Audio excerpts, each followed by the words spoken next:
Y diversos personeros de la Concertación salieron a defender a Michelle Bachelet luego de las críticas que Andrés Alaman realizó a su administración en el discurso de proclamación como candidato presidencial de Renovación Nacional.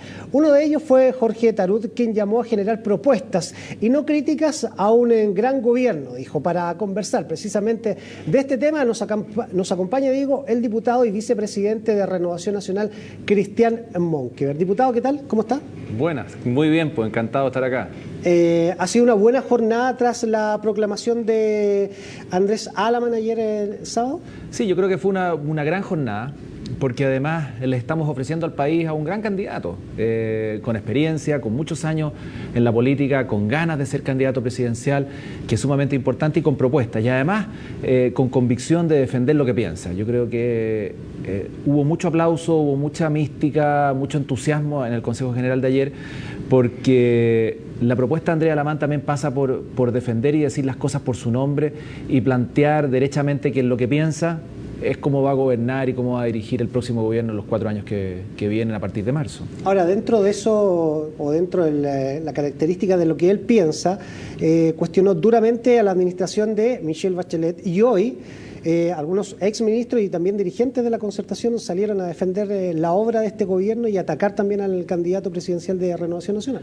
Es que yo creo que está bien lo que hace, porque el gobierno de Michelle Bachelet no fue un buen gobierno, y basta mirar las cifras. Y por lo tanto, y también que el diputado Tarut y que otras autoridades o exministros defiendan a Michelle Bachelet también me parece razonable.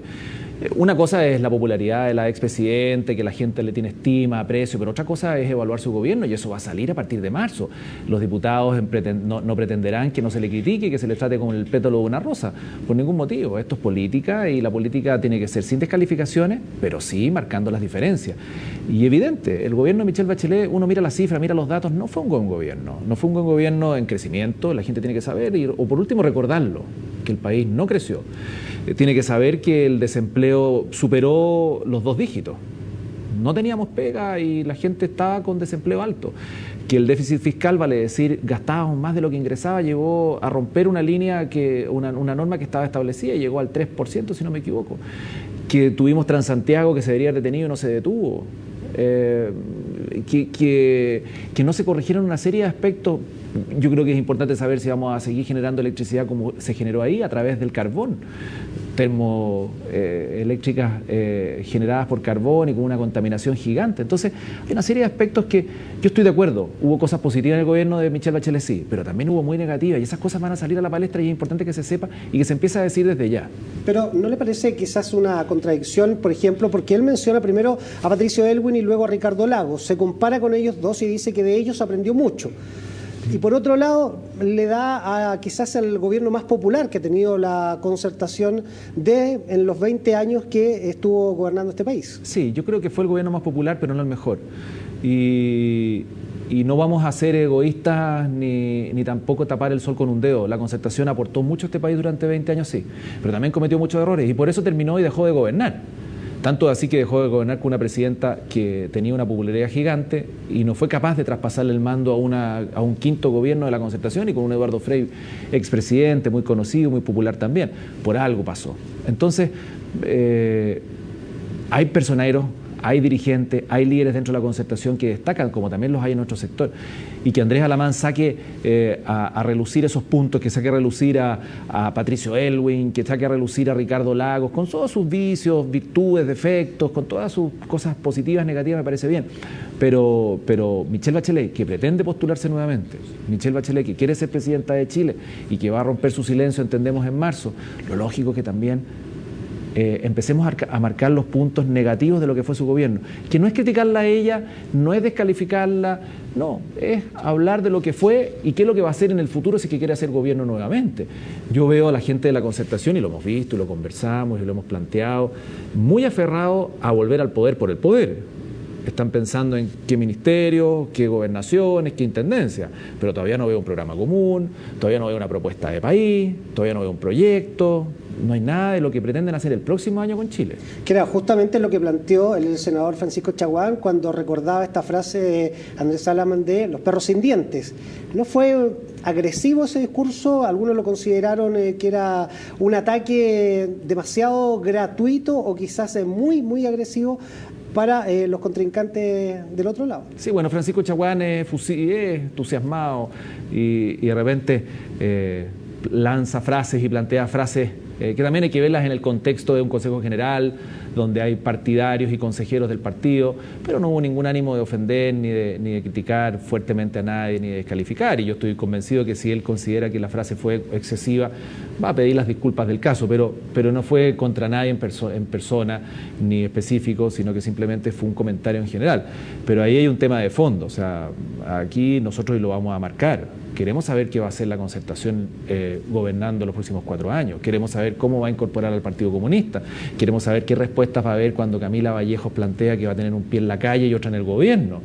Y así queremos saber qué va a pasar con Transantiago, como lo decíamos anteriormente, cómo van a mantener el crecimiento al nivel de que se está manteniendo ahora, qué va a pasar con los empleados y los desempleados, vamos a tener más o menos cesantes, qué van a hacer con los impuestos, qué van a hacer con la educación. Son temas, por lo menos nosotros lo hemos dicho, lo hemos decidido en este gobierno y estamos estudiando y haciendo propuestas a través de programas de gobiernos técnicos en equipos que están trabajando con Lawrence Goldberg y en lo personal y lo que me ha tocado a mí ver individualmente con el equipo de Andrés Alamán, donde se está trabajando seriamente pensando en los próximos 4 años. Yo la Concertación no la veo en eso.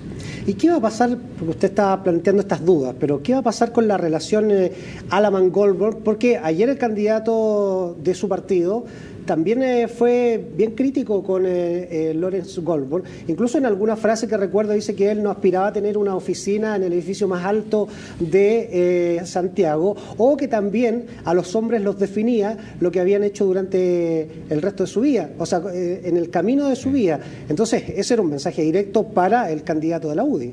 Sí, yo creo que lo que dijo Andrés Alamán ayer, a lo mejor a muchos no les gustó lo de las oficinas en pisos altos o con buena vista, pero... Incluso habló del tema de las riquezas también. Claro, yo creo que fue directo. A ver, es el auténtico.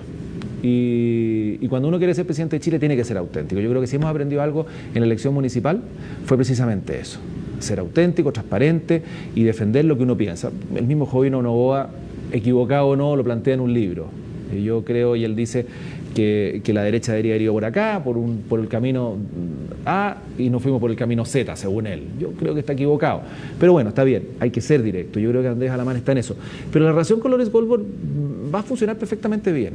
Yo creo que más allá de que en algún minuto dimes y diretes, algunas cosas, pero yo veo, desde que salieron del gabinete hasta hoy día, que se han administrado bien las diferencias de lo complicado que es poderlas administrar. Porque cuando se compite entre dos, es difícil lograrlo. Yo creo que también lo logró muy bien la Democracia Cristiana con Jimena Rincón y Claudio Rego. Marcando diferencias, haciendo debate con altura de miras, no se descalificaron entre ellos. Yo creo que aquí también hay un poquito de eso.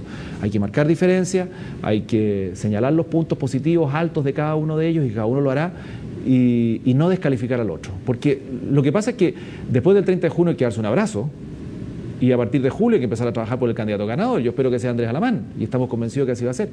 Pero entonces, para que ese abrazo y el poder trabajar a partir del 1 de julio con el candidato ganador, tiene que haber una historia de atrás, que es todo este periodo previo, de buenas relaciones, o de semi buenas relaciones, que no exista imposibilidad de trabajar después por el candidato ganador. Ahora, en estas buenas relaciones de las que usted habla, ¿cómo van a mantener la relación interna del partido, por ejemplo, con diputadas como Carla Rubilar, que están planteando su adhesión a Lawrence Goldberg y no al candidato de su partido? No ha sido fácil. Nosotros a la diputada Carla Rubilar le tenemos un gran aprecio y además es una tremenda diputada y amiga personal. Y por lo tanto...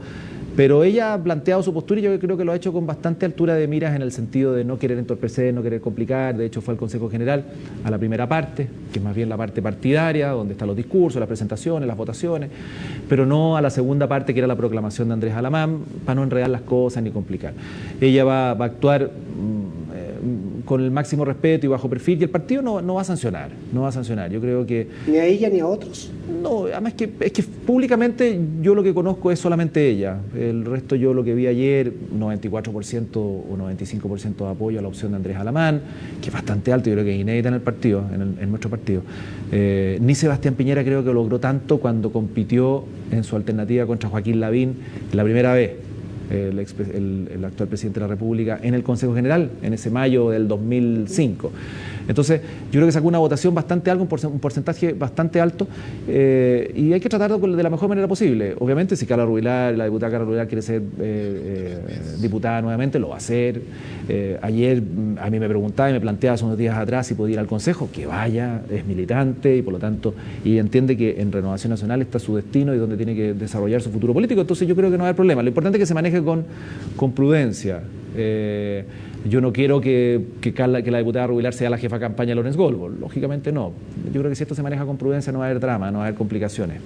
Última pregunta, diputado, antes de que termine esta entrevista.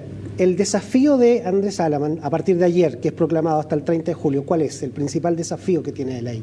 Yo creo que el principal desafío es demostrar en la calle, en terreno, toda la experiencia que acumuló durante todos estos años y que la gente perciba y entienda que lo que se necesita hoy día en Chile es un político capaz, con experiencia y que va a saber conducir a Chile en 4 años que van a ser difíciles, porque el ciclo económico normalmente tiene complicaciones y no creo que sigamos creciendo permanentemente con estos números y estas cifras. Pueden venir nubarrones, pueden venir enredos, pueden venir complicaciones.